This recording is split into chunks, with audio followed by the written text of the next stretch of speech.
आज हम पढ़ने वाले हैं चैप्टर नंबर 12 एनसीईआरटी थीम 3 जो 12वीं की है उसका। इसमें हम बात करेंगे किस तरीके से बदलाव आ रहे थे शहरों में। पहले जिस तरीके के शहर थे वो ट्रेड के हिसाब से थे या फिर उनकी जो खास व्यवस्थाएं थी, उनकी जो ज्योग्राफी थी उसके हिसाब से थे। लेकिन जैसे ही ब्रिटिशर्स आते हैं तो बहुत सारी नए सिटीज़ डेवलप होती हैं और जो पुरानी सिटीज़ हैं वो खंडरों में तब्दील हो जाती हैं। यहाँ पार्ट नंबर 1 और नंबर 2 कंप्लीट कर चुके हैं, पार्ट 3 यहाँ पर हम देखने वाले हैं। तो पहले हमने देख लिया कि टाउन प्लानिंग कर रहे थे और अंग्रेज जो है वो टाउन प्लानिंग से अभी सेटिस्फाइड नहीं है। इनको सिर्फ टाउन प्लानिंग से ही अपना ग्रैंडियर दिखाने नहीं मिलता, अब ये बड़ी बड़ी सिटीज को एम्बेलिश करेंगे, सुंदर बनाएंगे और मॉन्यूमेंटल बिल्डिंग्स बनाएंगे। मॉन्यूमेंटल बिल्डिंग्स मतलब क्या होता है?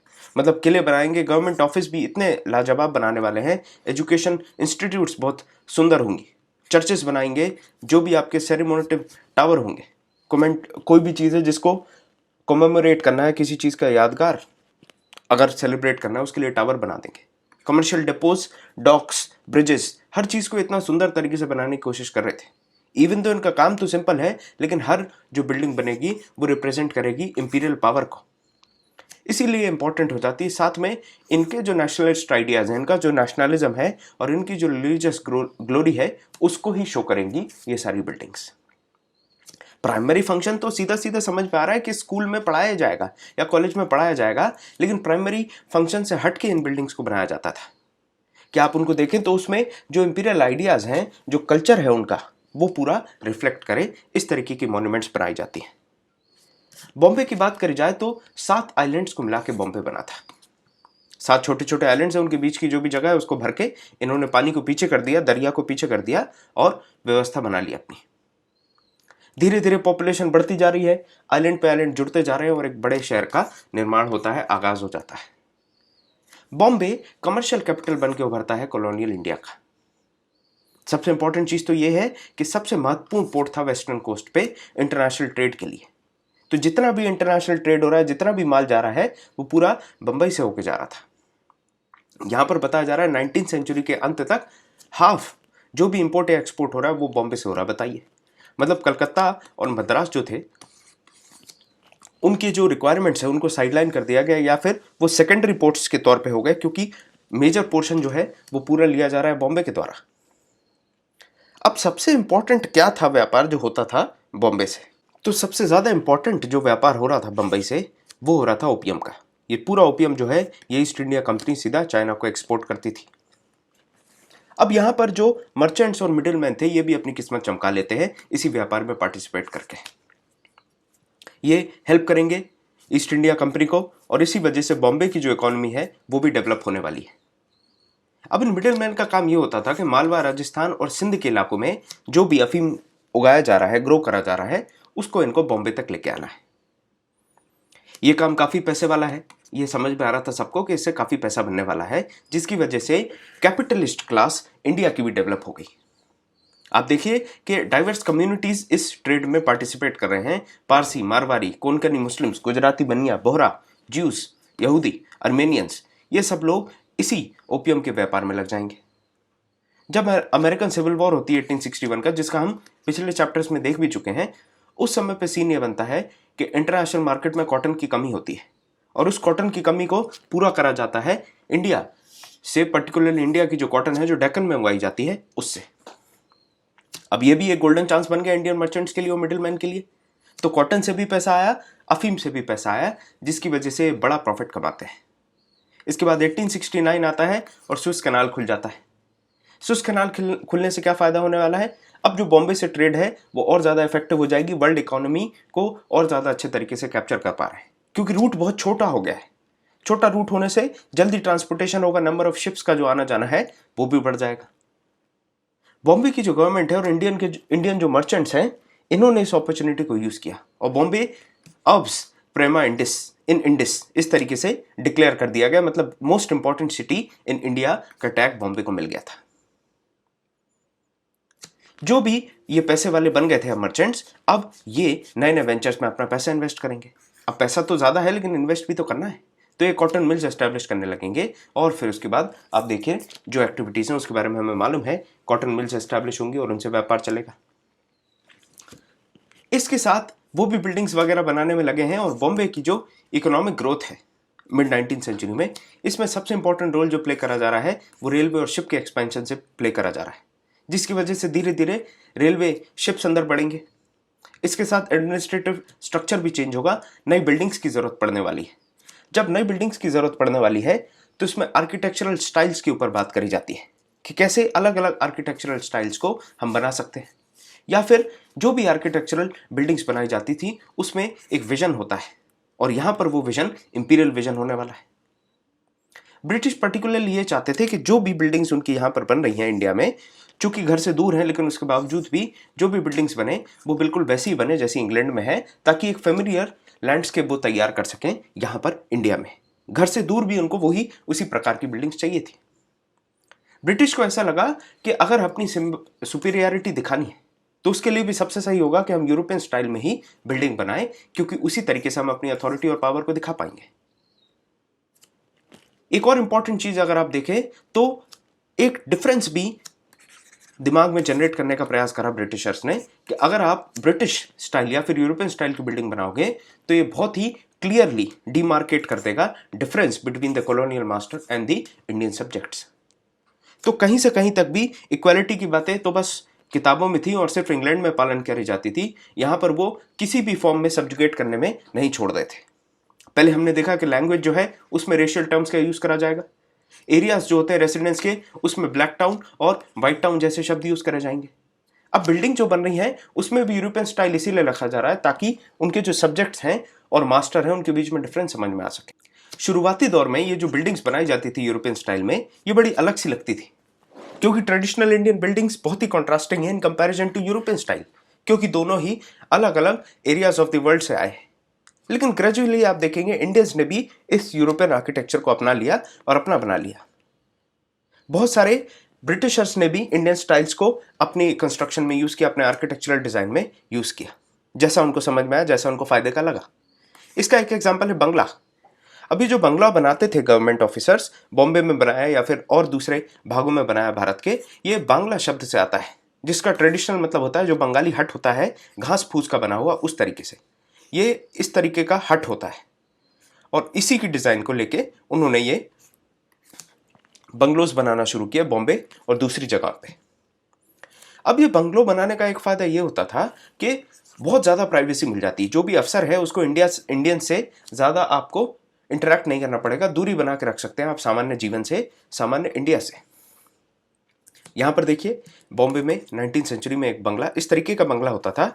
इस बंगले की खासियत यह है कि यहां पर आप देखेंगे, पहली बात तो ये सिविल लाइन में बनाया जाएगा, जरा पिक्चर के साथ ही समझते हैं। ये बनाया जाएगा सिविल लाइन में। सिविल लाइन में मतलब आप समझ गए वो इलाका जहां पर पर्टिकुलरली व्हाइट्स रहने वाले हैं।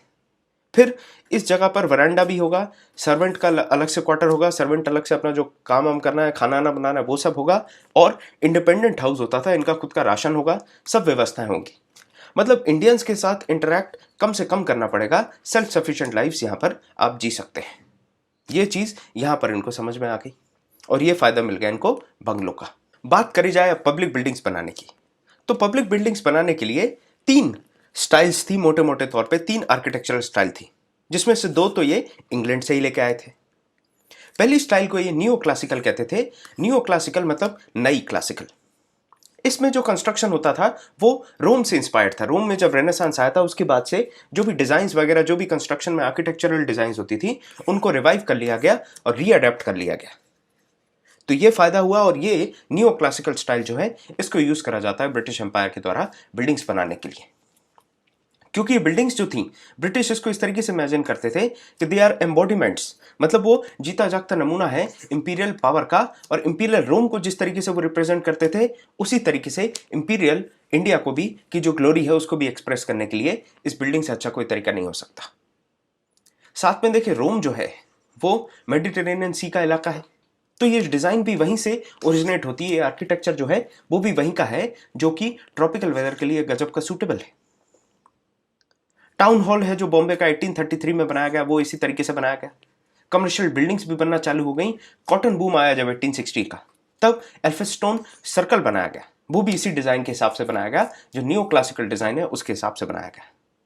उसके बाद इस सर्कल का नाम हॉनीमैन सर्कल के नाम पे हो जाता है, जब एक इंग्लिश एडिटर जो काफ़ी करेजियसली इंडियन नेशनलिस्ट को सपोर्ट करते हैं तब। ये बिल्डिंग्स जो हैं ये आपको समझ में आ रहा है, रोम या फिर जो इटालियन मॉडल है उससे काफ़ी ज़्यादा इंस्पायर्ड थी। सबसे अच्छी चीज़ इसमें ये थी कि ये जो आर्केड होते हैं, मतलब नीचे बिल्डिंग में गलियां होती थी, जिन गलियों को इस तरीके से बना दिया जाता था कि नीचे दुकानें भी निकल जाए और दुकानों के साथ जो दुकानों के पास से निकलने वाले लोग हैं उनको सीधी धूप या बारिश ना लगे बॉम्बे की। तो डिज़ाइन का काफ़ी इफेक्टिवली यूज़ किया गया, काफ़ी दिमाग लगा कर यूज़ किया गया। जैसे यहाँ पर भी देखेंगे अल्फ्रेस्टन सर्कल है, यहाँ पर नीचे क्या करते थे, नीचे जाने की गली होती है और यहाँ पर दुकानें होंगी, यहाँ पर दुकानें बनी है और यहाँ पर इस तरीके से ये होता था जिससे धूप और ये इस तरीके से, तो यहाँ से जो लोग हैं ये अंदर आ सकते हैं और अंदर आके यहाँ अंदर के अंदर ही चल सकते हैं, जैसे कनॉट प्लेस में भी आपको देखने मिलता होगा, ताकि सीधी धूप या सीधी बारिश ना लगे लोगों को। तो ये सारी चीजें भी आपको देखने मिलेंगी ग्रीको रोमन आर्किटेक्चर या फिर नियो क्लासिकल आर्किटेक्चर के तौर पे। दूसरी इंपॉर्टेंट स्टाइल जो यूज करी जाती थी उसका नाम था नियो गॉथिक। नियो गॉथिक में क्या होगा, हाई पिच्ड रूफ बनाए जाएंगे और पॉइंटेड आर्चेज होंगी। ये हम देखते हैं किस तरीके से होती थी, तो ये गॉथिक स्टाइल डेवलप होती है। पर्टिकुलरली ये मिडिवल पीरियड जो था यूरोप का, उसमें यूज करी जाती थी चर्चेस बनाने के लिए या फिर कुछ बिल्डिंग्स बनाने के लिए। नियो गॉथिक या न्यू गॉथिक स्टाइल जो है वो 19th सेंचुरी में इंग्लैंड में रिवाइव करी गई थी। उसी समय बॉम्बे में नई गवर्नमेंट बिल्डिंग्स, नए इंफ्रास्ट्रक्चर को डेवलप करा जा रहा था और इसी वजह से इस डिजाइन को ये अडॉप्ट कर लेते हैं। University of Bombay, high court of Bombay, ये सारी चीजें जो है इसी नियो गॉथिक स्टाइल पे बनती हैं। सेक्रेटरीट जो बनता है वो भी इसी नियो गॉथिक स्टाइल पे बनता है। यूनिवर्सिटी हॉल बनाया जाता है। अब इसके लिए मनी डोनेट करते हैं कुछ पैसे वाले जो व्यापारी होते हैं वो, जैसे एक अमीर पारसी मर्चेंट है जिसका नाम था सर कोवस जी जिन्हार जी रेडी मनी, नाम भी बढ़िया है रेडी मनी, पैसा तैयार है। दूसरा, यूनिवर्सिटी लाइब्रेरी क्लॉक टावर बनता है, प्रेमचंद रॉयचंद इसके लिए पैसे देते हैं और ये अपने मदर के नाम पे इस टावर का नाम रखते हैं राजाबाई टावर। जो इंडियन मर्चेंट्स हैं ये बहुत ज़्यादा खुश थे इस नियो गॉथिक स्टाइल को अडॉप्ट करके। Neo merchant style, neo classical style से भी उनको कोई दिक्कत नहीं थी, नियो गॉथिक स्टाइल से भी उनको कोई दिक्कत नहीं होती है। उनको ये लगता है कि इंग्लिश आइडियाज़ हैं बिल्डिंग बनाने के, और जिस तरीके से बेसिक इंग्लिश लाइफस्टाइल है, बेसिक इंग्लिश एजुकेशन है और सारी चीज़ें अच्छी हैं या फिर मॉडर्नाइज करने वाली हैं, प्रोग्रेस देने वाली हैं, उसी तरीके से बिल्डिंग स्टाइल भी फायदेमंद है, ये लोग सोचा करते थे। सबसे गजब का एग्जाम्पल अगर देखें हम नियो गॉथिक स्टाइल का, तो वो है विक्टोरिया टर्मिनस, जो बनाया गया था great Indian peninsular railway company के द्वारा। ये स्टेशन और हेडक्वार्टर था वहां का, लेकिन ये जो चीज है ये सबसे गजब एग्जांपल है नियो गॉथिक स्टाइल का। ब्रिटिश जो है वो डिजाइन और कंस्ट्रक्शन में अच्छा खासा पैसा खर्च करते हैं इन सिटीज में रेलवे को डालने के लिए। रेलवे लाइंस जो डाली जा रही है, रेलवे का डिजाइन कैसा होने वाला है, उनका कंस्ट्रक्शन कैसे होने वाला है, वो काफी बारीकी से करा करते थे। ब्रिटिश इस बात पे काफी गर्व महसूस करते थे कि उन्होंने पूरे भारत में रेलवे नेटवर्क बिछा दिया है। इसके साथ में आप देखें तो बॉम्बे में सबसे ज्यादा आपको न्यू गॉथिक स्टाइल की बिल्डिंग्स मिल जाएंगी, जिनका काफी डिस्टिंक्ट कैरेक्टर है, अलग से वो दिख जाती है। 20th सेंचुरी आते आते आप देखेंगे नई हाइब्रिड आर्किटेक्चरल स्टाइल्स डेवलप होती हैं, जिसमें इंडियन और यूरोपियन दोनों फीचर्स को आप ऑब्जर्व कर सकते हैं। इसका नाम था इंडो सार्सेनिक। यहां पर देखिए ये सेक्रेटेरिएट बना है बॉम्बे का, ये किस डिजाइन में बना है, नियो गॉथिक डिजाइन में बना है।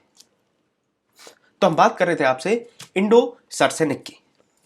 इंडो का मतलब हो गया है हिंदू या फिर इंडियन, हिंदुस्तान के हिसाब से, अब इसको रिलीजन के सेंस में नहीं लेना है। और सारा सीन जो यूरोपियंस हैं वो मुस्लिम्स को डेसिग्नेट करते थे सारा सीन से। तो यहां पर आप देखिए ये जो डिजाइन है ये मिडिवल बिल्डिंग्स में इंडिया में देखी गई थी, जैसे डोम्स, छतरी, जाली या फिर जो आर्चेज होती थी वो इस प्रकार से बनाई जाती थी।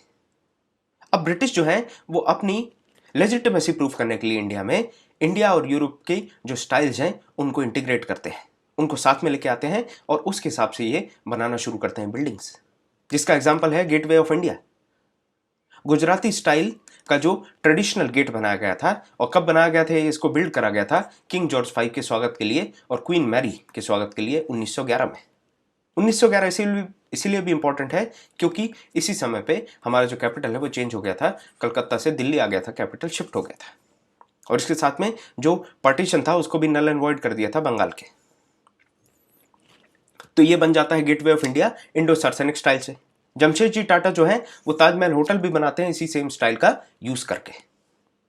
अब ये जो स्टाइल है इसका यूज जमशेदजी टाटा इसलिए करते हैं क्योंकि एक समय इन बिल्डिंग्स का जो भी इंडो सार्सेनिक बिल्डिंग्स थी वो एक्सक्लूसिवली ब्रिटिशर्स के लिए हुआ करती थी।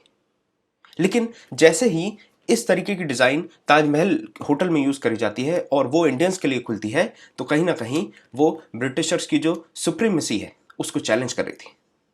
इंडियन लोकल्स के लिए ये चीज़ खोली जाती है। अब इसके अलावा देखें तो सामान्य जन जो है, जो नॉर्मल लोकल इंडियंस हैं, उनके लिए जो बॉम्बे की ट्रेडिशनल स्टाइल है वही यूज़ करी जा रही थी डेकोरेशन और बिल्डिंग के लिए। धीरे धीरे बॉम्बे जो है इसमें भीड़ बढ़ती जा रही है और जगह की कमी की वजह से नए प्रकार की बिल्डिंग्स आना चालू हो जाती हैं सामान्य लोगों के लिए, और उनको आप कहते हैं चौल।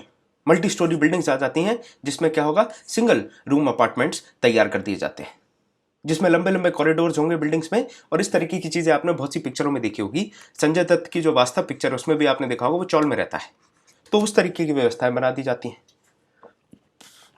चाल की खासियत ये होती है कि इसमें बहुत सारी फैमिलीज रहती है और इसमें कॉमन स्पेस बहुत ज़्यादा होता है, जिसकी वजह से नेबरहुड से अच्छी खासी आइडेंटिटी भी डेवलप होती है और सॉलिडारिटी मतलब भाईचारा और एक साथ रहने की वो व्यवस्था बना दी जाती है चौल में। चौल की आपने बहुत सी पिक्चरें देखी होंगी जिसमें इस तरीके से चौल दिखाया है। ये देखिए विक्टोरिया टर्मिनस जो मैं आपको बता रहा था, ये पूरी बिल्डिंग बनाई जाती है। ये FW स्टीवेंस ने ये फोटो ली है।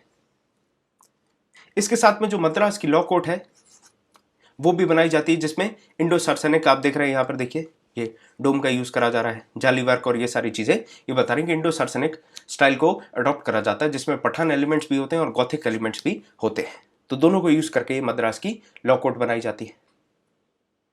आर्किटेक्चर जो है वो बेसिकली एस्थेटिक आइडियाज को, किस समय में कौन से एस्थेटिक आइडियाज चल रहे हैं उसको दिखाता है, और इससे ही हमें पता चलता है वेरिएशंस इन आइडियल्स, किस तरीके से वेरिएशंस आ रहे हैं।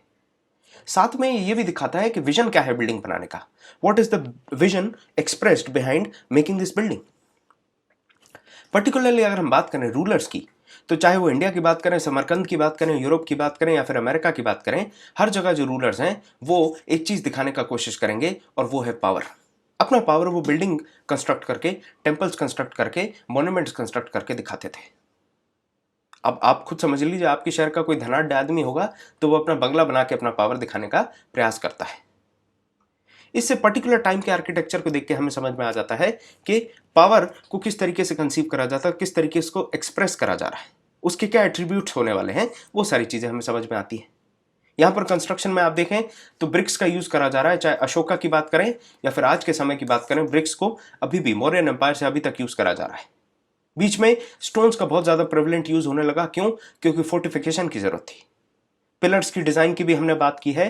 पिलर्स यही सिर्फ इसी केस में आपको मैंने 3-4 पिलर्स की चर्चा करके बताई थी। इसके बाद आप देखते हैं तो आर्चेस होती हैं, अलग अलग प्रकार की आर्चेस बनाई जाएंगी।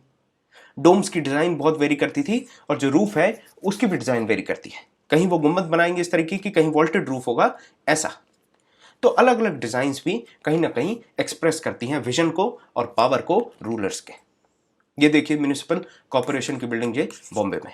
यहाँ पर भी आप देखेंगे तो ये कॉम्बिनेशन आपको दिखेगा किस तरीके से इन्होंने इंडो सार्सेनिक डिजाइन का भी यूज किया, ये डोम वगैरह बनाए गए हैं, और ये जो यूज करेंगे आर्चेस को, ये आपकी गॉथिक डिजाइन है। तो इन दोनों को साथ में कंबाइन करके बनाया गया है। और अभी जो मैं चाल की बात कर रहा था, ये देखिए ये है चाल। यहाँ पर ओपन एरिया बहुत होगा और बहुत सारी फैमिलीज इसमें रहने वाली हैं। आ जाते हैं वापस, रिवीजन कर ले थोड़ा सा कि कितना हमने इस चैप्टर में समझा है और किस तरीके से ये चीजें चली हैं। 1500 से 1700 के बीच में यूरोपियन ट्रेडिंग कंपनीज आ जाती हैं। पोर्चुगीज 1510 में अपना ट्रेडिंग कंपनी पनाजी में बनाते हैं जो गोवा में है। डच मसूलीपट्टनम में बनाते हैं 1605 में। ब्रिटिश मद्रास में 1639 में, और बंबई में 1661 में, कलकत्ता में 1690 में, और फ्रेंच सबसे लेट आते हैं 1673 में। 1757 प्लासी का युद्ध, 1773 सुप्रीम कोर्ट बन जाती है। East India company supreme court setup कर देती है कलकत्ता में। 1803 लॉर्ड वेलेस्ली अपना मिनट निकालते हैं जिसमें ये टाउन प्लानिंग की बात करते हैं। 1880 आता है, 1818 आती है। उसके बाद आप देखेंगे ब्रिटिश जो है वो डेक्कन को टेक ओवर कर लेंगे और बॉम्बे जो है उनका नया कैपिटल बन जाता है। 1853 रेलवे चलाई जाती है बंबई से थाने तक। 1857 तो आपको याद होगा, इसके साथ में स्पिनिंग और वीविंग मिल भी आ जाती है बॉम्बे में इसी साल में। यूनिवर्सिटी बन जाती है बॉम्बे, मद्रास और कलकत्ता में इसी साल में। 1870 में क्या होगा, रिप्रेजेंटेटिव्स चुने जाएंगे म्यूनिसिपैलिटीज के लिए। 1881 में हार्बर मद्रास का बनके तैयार हो जाएगा। 1896 में आप देखेंगे वॉटसन होटल बंबई में जो है उसमें पहली पिक्चर दिखाई जाएगी। 1896 में ही प्लेग शुरू हो जाता है, जो इंपॉर्टेंट मेजर सिटीज थी उनमें प्लेग शुरू हो जाता है। और 1911 जैसा मैंने आपको बताया कि कलकत्ता से कैपिटल दिल्ली शिफ्ट हो जाता है। तो यहां पर हमारी चर्चा खत्म होती है। सवाल आपके सामने है, स्लाइड को पॉज करें और इस सवाल का जवाब देने का प्रयास करें। उम्मीद करता हूं आपने सवाल का जवाब लिख दिया होगा। बॉम्बे कंपनी को कब दे दिया गया था, यह सवाल है, और इस सवाल को अभी हमने जस्ट पिछली स्लाइड में ही रिवाइज किया है। इसका आंसर है बी, 1661 में बॉम्बे जो है वो कंपनी को दे दिया जाता है। दूसरा सवाल है कि जो ब्रिटिश पॉपुलेशन है वो मद्रास को किस नाम से जानती थी। ये फोर्ट विलियम जो है ये कलकत्ता में बना था। इसके बाद ये फोर्ट सेंट जॉर्ज है जो मद्रास में बना था। ऑल ऑफ दीज की तो गुंजाइश है नहीं। और फोर्ट ऑगस्टस जो है वो स्कॉटलैंड में बना था, तो ये भी नहीं हो सकता है। तो यहां पर हमारा आंसर हो जाता है बी, फोर्ट सेंट जॉर्ज। तीसरा सवाल है, इनमें से कौन सी स्टेटमेंट गलत है, सही नहीं है। सबसे पहली statement, Calcutta was established by British, सही है। The port of Surat declined in 16th century. अब देखिए यहां तारीख से खेल गए, मैं इसीलिए कहता हूं कि तारीख इंपॉर्टेंट हो जाती है। देखते इसको। तीसरा है, देयर वर 3 प्रेसिडेंशियल सिटीज या प्रेसिडेंसी सिटीज, ये भी सही है। हमें पता है कि बॉम्बे, कलकत्ता और मद्रास। इसके बाद आप देखें, British introduced many new architectural design in India, ये भी सही है। नियो क्लासिकल और नियो गॉथिक दोनों इंट्रोड्यूस करी गई। एक ये चीज है जिस पे आपको ध्यान देने की जरूरत है कि जो सूरत है उसका डिक्लाइन 16th सेंचुरी में चालू नहीं होता है, उसका डिक्लाइन 18th सेंचुरी में चालू होता है। तो इसीलिए ये जो स्टेटमेंट है आपकी वो गलत हो जाती है। ठीक है, तो आपका यहां पर भी आंसर हो जाता है बी। बी की हैट्रिक मारते हुए यहां पर हमारा जो चैप्टर है वो खत्म होता है और चैप्टर नंबर 12 की चर्चा यहीं पर समाप्त। मिलते हैं आपसे चैप्टर नंबर 13 की चर्चा में। तब तक के लिए बहुत बहुत धन्यवाद।